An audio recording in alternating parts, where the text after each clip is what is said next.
Some fascinating news about Mars tonight. Check this out. Scientists now believe they have evidence, you're seeing it right there, that at some time there was water on the planet. The evidence has been collected by one of the 2 NASA rovers scouring Mars for signs of life.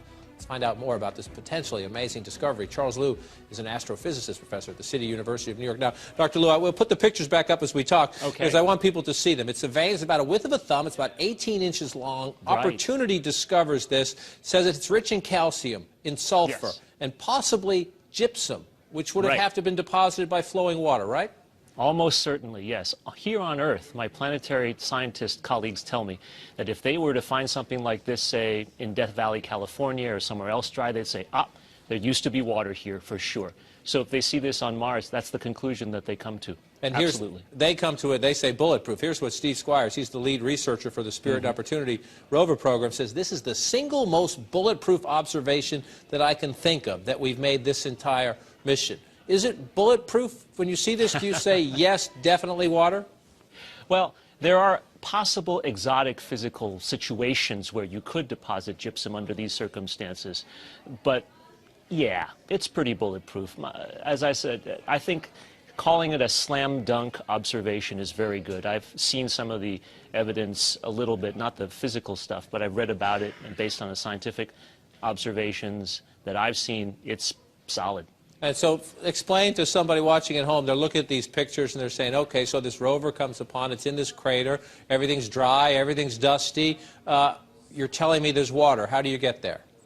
Well, when you have calcium and sulfur in these concentrations that they found, it's basically this gypsum stuff. Now, gypsum here on Earth is very common. It's this very soft, powdery thing. It's in sheetrock, it's in tofu, it's in homebrewed beer. So it just shows up when there is water, and it slowly deposits over a long period of time, and then the water dries, leaving the gypsum rock in place. I'm not sure. I'm not sure I wanted to learn that the stuff that's in my walls is also in my beer. But thanks for that. Sure, my pleasure. But so if there's water, was there necessarily life? What a great question. Everywhere on Earth where we've found water sitting around for long periods of time like this, we've also found life. But until we actually get solid evidence, it's really, really hard to say for sure. There is actually a spacecraft moving on its way to Mars now. It's called Curiosity rover, and in about 8 months it will land with the most sophisticated scientific equipment that's ever been on the surface of Mars, and hopefully we'll get even more concrete evidence from that in just a very short time. And help me with the difference in the technology, because I had to be amazed when I was reading about this story today that the Opportunity rover that found this has been in operation for 8 years. I mean, a lot of people criticize how much money do these things cost, what value do we get from them. It's pretty amazing that this thing's been up there looking for evidence for 8 years. Obviously, if that has been there for 8 years and we're sending something new, we've made such leaps and bounds technologically. Yes. How much more advanced will the new research be? Well, I can give a brief analogy. The Opportunity rover is maybe the size of a big coffee table. It's gone maybe 20 miles over 7.5 years. It was only supposed to be there for 3 months and working properly. This new Curiosity rover is the size of an SUV.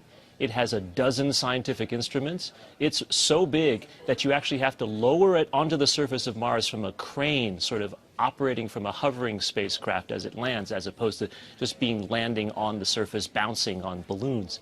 So the opportunity to gain new information is pretty much as significant an increase as, say, what your cell phone was 8, 9, 10 years ago compared to what it is today. And help with the riddle. You say everywhere on Earth where there's been water, there's been life. So how do you go about the question and answer process to find out if that's also the case on Mars? That's a great question. When you have biological things around, evidence, say, none of these things are likely to be alive today because the surface of Mars is very old and very dry and very inhospitable. But you'll find fossilized evidence, maybe things that might look like the bacteria that existed here on Earth billions of years ago and are now currently fossilized. You might use something like a microscope to see what they look like.